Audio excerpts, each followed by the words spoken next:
चरणों में प्रणाम आपके महाराज। दास का शासन। अरे महाराज, हम तो आपके दास हैं। हाँ। बहुत वर्षों से इच्छा थी, लेकिन श्री जी ने जब याद कर लिया। लो महाराज जी को चुनरी श्री जी की पहनाओ। बस, बड़ी कृपा की। पूज्य प्रियदर्शी महाराज से तो जी जान। स्वामी ईश्वरी वनाचार्य जी महाराज। हाँ, कई बार मिले हैं, कई बार। इससे आपको भी जानते हैं। जी जी जी। आज दर्शन। हाँ, बहुत कृपा। ये लाडली जी की प्रसादी वस्त्र विराजमान। सरकारी निवेदन। जी आज हम जो दर्शन करते हैं और जी श्रीमद् भागवत के माध्यम से कथा श्रवण कराते हैं जी जी और जो सुनाते हैं हम जी कि जीवन मुक्त, जी तो आप सभी वैष्णव भक्तों को मैं कह दूं, जी यदि जीवन मुक्त का दर्शन करना हो तो पूज्य महापुरुष, ऐसे संत महापुरुष का दर्शन कीजिए जिसको हम कहते हैं कि श्रीमद् भागवत के दशम स्कंद के 14वीं अध्याय में जहां ब्रह्मा जी कह रहे हैं कि तत्ते नुकंपाम सुसुमीक्ष्णमाणो भुंजान एवात्मकृतम विपाकम हरद वाक वपुर्भिर विदधन नमस्ते जीवेत यो मुक्ति पदे सदाय भाग। यदि जीवन मुक्त का दर्शन करना हो तो ऐसे महापुरुष का दर्शन कीजिए जो वर्तमान इस समय में बीतराग और तपस्या की साकार मूर्ति, इसमें किसी प्रकार का संदेह नहीं है। क्योंकि जहां तक दास समझता है कि मृत्यु के बाद मुक्ति का दर्शन किसने किया, वास्तविक मोक्ष पदवी तो यही है कि जीते हुए भी जी अपने स्वरूप में स्थित हो जाए, जी लाडली जी के चरणों की दासता को प्राप्त हो जाए। पे इसमें अपना कहीं कोई, इसमें हम कई बार प्रार्थना की है। स्वामी श्री हरिदास जी महाराज कहते हैं, तिनका ज्यों बयार के बस। जैसे वायु के अधीन तिनका होता है, सबके चरण तले लौंदा जाता है, पर जब वायु का अनुग्रह प्राप्त हो जाता है तो उच्च शिखरों पर जाकर विराजमान हो जाता है। ऐसे ही लाडली जी का अनुग्रह, लाडली जी की कृपा, ये जो कुछ भी आप गुरुजनों को अनुभव में आ रही हो, वो लाडली जी की कृपा है, उसके अलावा नहीं। बस जब देखा कि कोई बल नहीं है और आश्रित हो गए तो बस निहाल कर दिया। जो शास्त्रों का मर्म है वो हम पढ़ सकते हैं, उनके प्रदत्त बुद्धि से यथावत समझने की चेष्टा कर सकते हैं, पर आचरण में नहीं ला सकते। दो बातें तो प्रायः देखी जाएंगी, शास्त्रों को याद करके उनका बोलना, और शास्त्रों के जहां तक हमारी बुद्धि प्रभु ने दी उसके अनुसार समझना, पर उसको जब तक आचरण में नहीं उतारा जाता तब तक वस्तु का बोध नहीं होता। जैसे हम भगवदानंद की प्राप्ति के सारे साधनों को शास्त्र ज्ञान होने के कारण जानते हैं, हम भगवदानंद के मार्ग की त्रुटियों को भी जानते हैं, पर हम चले ना तो भगवदानंद की अनुभूति केवल जानने मात्र से नहीं हो जाएगी।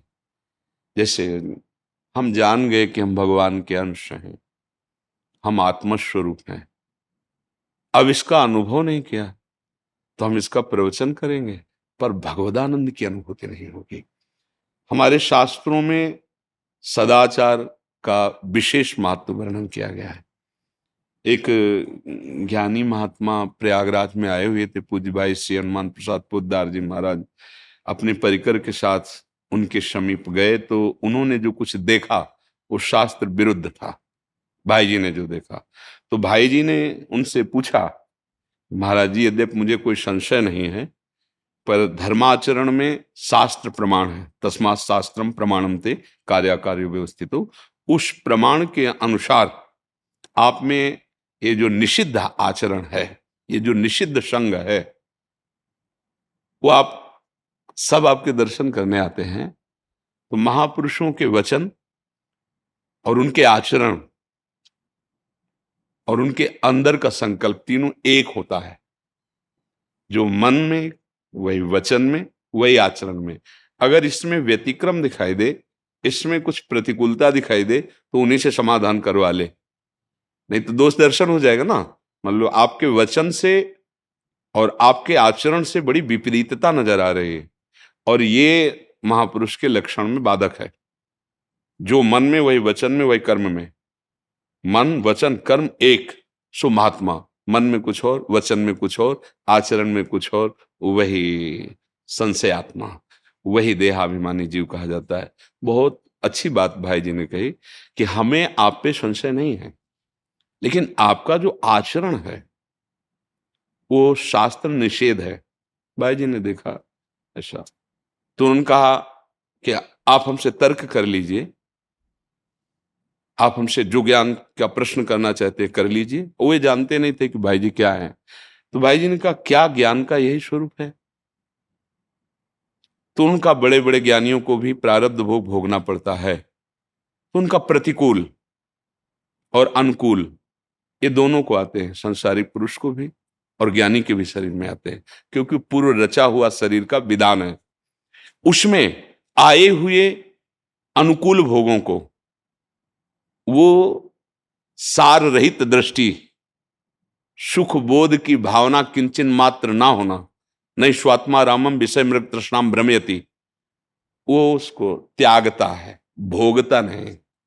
और आए हुए प्रतिकूल दुख को जो शरीर में होता है वो असंगता पूर्वक सहता है। आए हुए सुख को वो विवेकपूर्ण होकर त्यागता है। प्रारब्ध आना निश्चित है, पर उसका भोगना ये विवेक के अनुसार है। उस शरीर की असंगता से दुख को और सारहीन भोग बुद्धि, उसमें कोई सुख नहीं, इस भाव से वो त्यागता है। यदि वो भोगों में रमण करता है और दुख में विचलित होता है तो ज्ञानी कैसा? तो उनका ऐसा नहीं है। भाई जी से कहा जो प्रारब्ध भोग सुख या दुखद आता है ज्ञानी उसे भोगता है। तो भाई जी के शब्द थे, श्वान और उस ज्ञानी में कोई अंतर नहीं। विद्यारण्य जी महाराज बहुत बड़े सन्यासी, उसका उत्तर उसी से निकाल के दिया था कि श्वान में और उस ज्ञानी में कोई अंतर नहीं जिसका आचरण शास्त्र प्रमाणित नहीं हो। हमें जो ज्ञान प्राप्त है, हमें जो जानकारी शास्त्र से मिली है, हमें सबको अपने आचरणों को पावन करना होगा। भगवत तत्व तो पहले भी था, अब भी है, आगे भी रहेगा। रावण में किसी भी तरह की विद्वता की कोई कमी नहीं थी, तपस्या में भरपूर था, कुल में पवित्र था। एक चूक थी, आचरण अपवित्र थे। उत्तम कुल पुलस्त जी का, ब्रह्मा जी बिल्कुल सीधे नजदीक, और पुलस्त जी ही अपने को विश्रवा रूप में प्रकट किए, और उसी से इसका प्रादुर्भाव बिल्कुल नजदीक है। और ज्ञानी इतना है, आप उसका तांडव पढ़ करके देखिए, विद्वता के मूर्तिमान स्वरूप रावण है। और बलशाली इतना है कि लोग झूले में अपने इष्ट को झुलाते हो, बाहुओं में झुलाया कैलाश सहित भगवान शिव को बाहुओं में झुलाया, पर त्रुटि क्या हो गई? आचरण बिगड़ गया। तो चरित्र राम जी का जो गाया गया, और उसके चरित्र में कमी होने के कारण नहीं, वो किसी भी तरह से कम नहीं, ना पूर्व में ना वर्तमान में। पूर्व में जो भगवान के धाम में विराजमान तो भगवत स्वरूप ही है, हरि स्वरूप ही। कोई भी धाम जाता है तो हरि स्वरूप ही होकर, गीत देह तज धरि हरि रूपा, तो वैसे भी जय विजय के रूप में हरि रूप ही है। और प्रगट में जहां प्रगटा है वो परम पूजनी कुल है, पर आचरणहीनता होने के कारण उसे राक्षस संबोधन किया गया। हम सब जो भगवत चरित्रों का गान करते हैं, भगवान नाम उपदेश करते हैं, भगवत मार्ग में चलने की प्रेरणा देते हैं, अपने और अपनी समाज के, अपने अनुयायियों के आचरण बदलने चाहिए। हम लोगों का प्रथम कर्तव्य है अपने आचरणों को शास्त्र सम्मत रखना, और अपने अनुयायियों को आचरण की परिपक्वता। अगर आचरण बिगड़ा तो फिर ठीक बात नहीं। आज हमारे समाज में आचरण बिगड़ रहा है। शराब पीना एक सहज बात मानी जा रही, व्यभिचार करना मनोरंजन पे आ गया है। धर्म का कहीं कोई भी नामो निशान व्यभिचार में नहीं रखा गया कि धर्म से सीमा रखी जाए, वो एक मनोरंजन रखा गया है। आहार पर कोई भी सोच विचार नहीं है, चाहे वो कैसा भी गंदा आहार हो, मांस हो, कुछ भी हो, आहार, हमारा आहार बिगड़ गया, बुद्धि हमारी धर्म रहित हो गई, हमारे आचरण जो एक सीमा में सीमित होने चाहिए धर्म के, वो खुला मनमानी आचरणों में हो गए। आज हमारे सत्संग बहुत हो रहे हैं, बहुत कृपा है, बड़े बड़े भगवत प्रेमी महात्मा हैं, भारत भूमि है, बड़े बड़े भगवत चर्चा करने वाले आप जैसे महापुरुष में हैं, पर हम उनकी बातों का अनुसरण नहीं कर पा रहे। अगर हम अनुसरण करें तभी ये रंग आएगा। शास्त्रों का ज्ञान विकारों के मिटाने के लिए है, शास्त्रों का ज्ञान देहाभिमान को मिटाने के लिए है, और आज हम उसका दुरुपयोग कर बैठे। शास्त्र ज्ञान सम्मान प्राप्ति तो देहाभिमान पुष्ट, शास्त्र ज्ञान अर्थ प्राप्ति तो वासनाओं की वृद्धि, शास्त्र ज्ञान से जो हमें मिटाना चाहिए वो हमारा बढ़ रहा है। हम लोगों को बहुत सावधान होकर के शास्त्र प्रमाणित आचरण ही हमारे उपदेश होंगे। जब हमारे जीवन में भगवत कृपा का प्रादुर्भाव होता है तो हमें ऐसे कुल में जन्म मिलता है जहाँ शास्त्रों की चर्चा होती है, हमारे को शास्त्रों में प्रीति होती है, शास्त्र कृपा करके हमारे कंठ और वाणी में आते हैं। अब बस एक हमें सुधारना है, हमारे प्राण चाहे चले जाएं पर हम शास्त्र विरुद्ध आचरण नहीं करेंगे। भूल न दे कुमारक पांव, कम भजन करने पर भी भगवत प्राप्ति हो जाएगी। अगर हम शास्त्र आचरण नहीं, तो बहुत ज्ञान होने पर बहुत भी परमानंद का अनुभव नहीं होगा। और निज सुख बिन मन होए कि थीरा, बिना निज सुख प्राप्त हुए, आत्म सुख प्राप्त हुए, भगवत सुख, इस चंचल मन को रोका नहीं जा सकता। इसको रोकने का उपाय थोड़ा सा भगवदानंद का इसे स्वाद देना होगा। वो स्वाद कैसे मिलेगा? साधन को हरिभजन है, कै सत्संग सहाय। आप जैसे भगवत प्रेमी महात्माओं के मुख से जो निकला हुआ भगवदामृत है, श्रवणेन्द्रिय से खूब पान करे और नाम जप करे, आचरण ठीक कर ले। हमारी खास दृष्टि आचरण पर होनी चाहिए। अगर आचरण हमारे ठीक नहीं होंगे तो नाम जपते हुए और सत्संग सुनते हुए, करते हुए हमें भगवदानंद का अनुभव नहीं होगा। ये बहुत मतलब खुली बात समझ लो। जैसे कई लोग आके प्रश्न करते हैं कि हमें 10वें वर्ष नाम जप करते हो गया, हमें कोई अनुभूति नहीं। तो ये हमारे हृदय में जैसे कोई कील गाड़े ऐसे कष्ट होता है। आप क्या करें 10वें वर्ष नाम जप, आप कैसी बात करते हैं? तुलसी जाके मुख से धोखे निकसत राम, ताके पग की पग तली मोर तन। भगवान नाम इतना पावन कर, इसका मतलब आप त्रुटि कर रहे हैं, आपके आचरण ठीक नहीं। आप जांच लीजिए। नाम महिमा तब तक प्रकाशित नहीं होगी जब तक शास्त्र के अनुसार आपका आचरण नहीं बन जाएगा। वो बल देगा, वही ज्ञान देगा, वही आपको हटाएगा, पर समय लगेगा। और अगर आप कहीं गुरु कृपा से सावधान होकर आचरण सुधार लो तो आप भगवान के थे, भगवान के हैं, भगवान के रहेंगे। आप आत्मस्वरूप थे, आत्मस्वरूप हैं, आत्मस्वरूप रहेंगे, पर आचरण में हम फंस गए देहाभिमान के कारण। तो हमारी सबसे प्रार्थना है, देखो भगवत प्रेमी महात्माओं का दर्शन, भगवत चरणारविंद में आसक्ति चित्त होकर भगवत गुणानुवाद करने वाले जनों का सानिध्य, ये तभी होता है जब हमारा भगवत विधान से अंतिम जन्म होना होता है। और जिसका आखिरी जन्म होता है तो भगवान के प्रेमी जनों का संग मिल जाता है। उनके मुख से हरिजस सुनते हुए हम अपने आचरणों को पवित्र करें। हम जहां भी देखा है तो अगर आनंद की अनुभूति की कमी पाई गई तो आचरण में, बहुत ज्ञान देखा है पर आचरण में त्रुटि पाई गई। और ये माया का कार्य है आचरण भ्रष्ट करना, भक्ति का कार्य है आचरण अच्छे बना देना। चरित्र ही तो पूजा जाता है। अपने देश में चरित्र गान किया जाता है, नहीं? ध्रुव चरित्र, प्रहलाद चरित्र, राम चरित्र, कृष्ण चरित्र, नहीं? हमारा आचरण का तात्पर्य चरित्र से ही तो है। आचरण बिगड़ गया तो कुछ भी हो, भगवदानंद की अनुभूति नहीं होगी। आपसे सबसे प्रार्थना है, इसीलिए आचरणों पर ध्यान दो। अगर आचरण ठीक हो गए तो आप भगवान के थे, भगवान के हैं, भगवान के रहेंगे। भगवदानंद आपका स्वरूप है, कहीं से उपजता नहीं है। ईश्वरंश जी अविनाशी, चेतन अमल, सहज सुख राशि। वो आप सुख राशि हैं, सुख राशि होकर दुख में भटक रहे हैं, मतलब कुछ गड़बड़ है। नहीं तो पानी में मीन प्यासी, में सुन सुन आवे हासी है। परमानंद आनंद सिंधु मध्य तो वासा, फिर भी आनंद की खोज के लिए विषयों की तरफ जाना मतलब भूल हो गई, कोई गलती हो गई। तो चलनी में गैया दुहे, दोष दैव को दे, हरि गुरु कहो न माने, आपनो ही फल ले। इसलिए सबसे प्रार्थना है, जितना सत्संग सुनो उसका मनन करो और उसको अपने आचरणों में उतारो। ये भगवत चर्चा इतनी समर्थ है कि घोर पापाचारी को भी सीधे परम पद प्रदान कर दे यदि मनन कर ले तो। श्रवण तो बहुत हो रहा है, कथन भी बहुत हो रहा है, पर मनन नहीं हो रहा। और मनन का फल है आचरण में उतारना। श्रवण का फल है मनन, और मनन का फल है आचरण में, मतलब तदाकार वृत्ति होना। बस भगवत प्राप्ति कोई दुर्लभ नहीं। हमारे हृदय में बात आई कि संसार की प्राप्ति दुर्लभ है, भगवत प्राप्ति नहीं। क्योंकि जो है नहीं उसको कैसे प्राप्त कर सकते हो? आज तक किसी को संसार पकड़ में आया? किसी को मिला? और भगवान है, थे, रहेंगे तो ना सतो विद्यते भाव, ना भाव विद्यते, तो जो है उसको मिलना यार दुर्लभ कैसे हो सकता है? हम उसकी चाह करें, वो हमारा स्वरूप ही है, हमारी आत्मा ही है, हमारा प्राण ही है। पर ये जो अन्य चाहे हमें असत मार्ग में ले जा रही हैं, इन पर शासन होना चाहिए। और हम सब जो अपने आत्मस्वरूप भगवत चर्चा करने वाले महापुरुष जो धर्म उपदेष्टा जन हैं, यही हमारे गुरु हैं।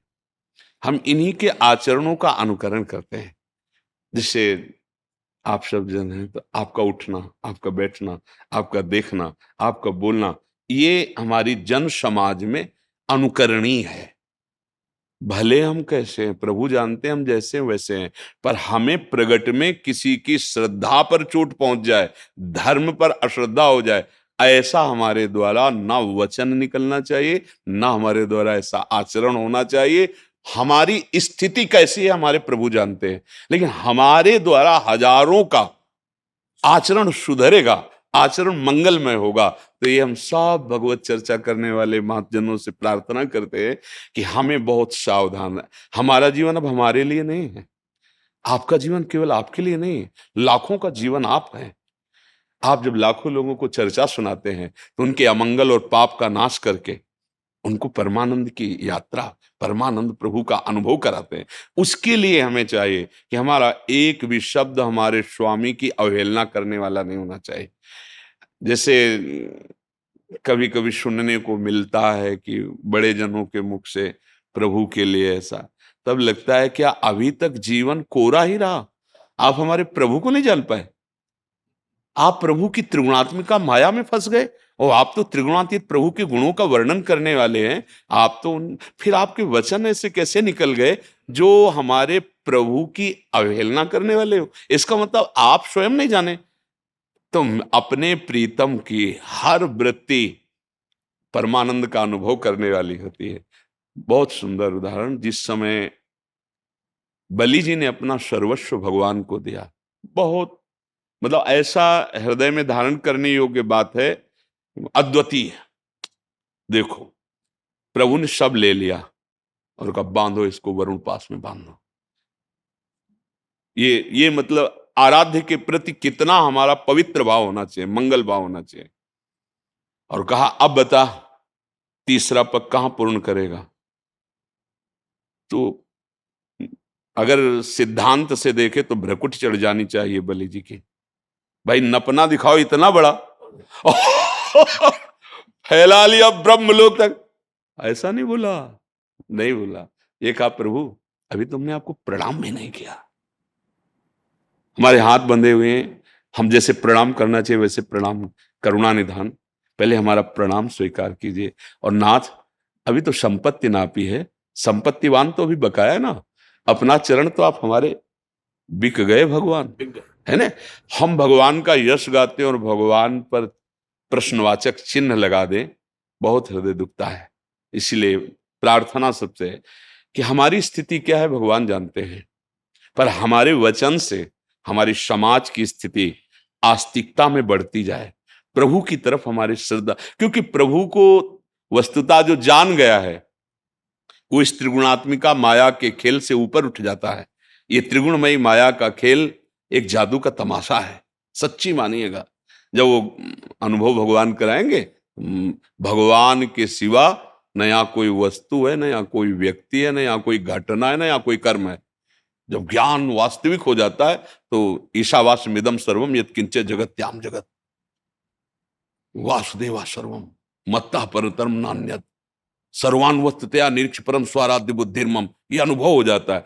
अब अनुभव अगर हो गया, आपका जीवन भगवत चर्चा करते हो गया, तो आप हमारे प्रभु पे प्रश्नवाचक वाक्य कैसे बोल सकते हैं? इसका मतलब आपको भगवत अनुभूति नहीं हुई, इसका मतलब भगवदानंद की अनुभूति नहीं हुई। वर्ष कितने लग जाए तो क्या होता है?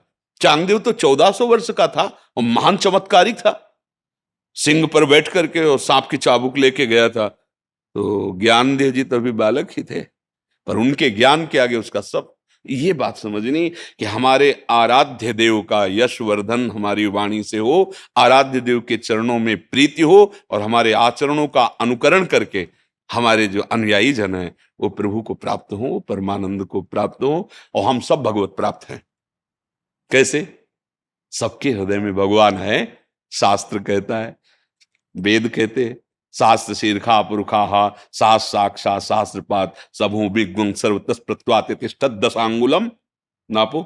यहां बैठे हुए हैं, मतलब ये हृदय देश। गीता भी कहा है हृदय में, रामायण भी कहा सबके हृदय अक्षत विकारी, यहीं बैठे हुए। बस जो है उनको स्वीकार करना है।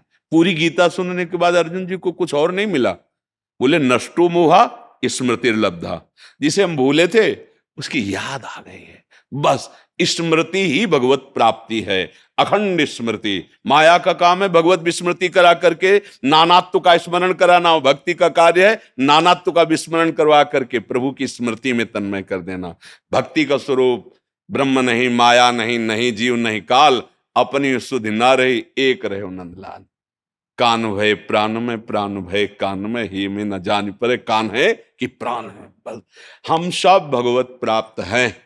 जो प्राप्त है बस उसका अनुभव कर लिया जाए, उसका चिंतन किया जाए, और वो बड़े कृपालु कृपा करके मानव देह दिया, सत्संग दिया, मतलब अब उनकी तरफ से कमी नहीं, अब हमारी तरफ से कमी है।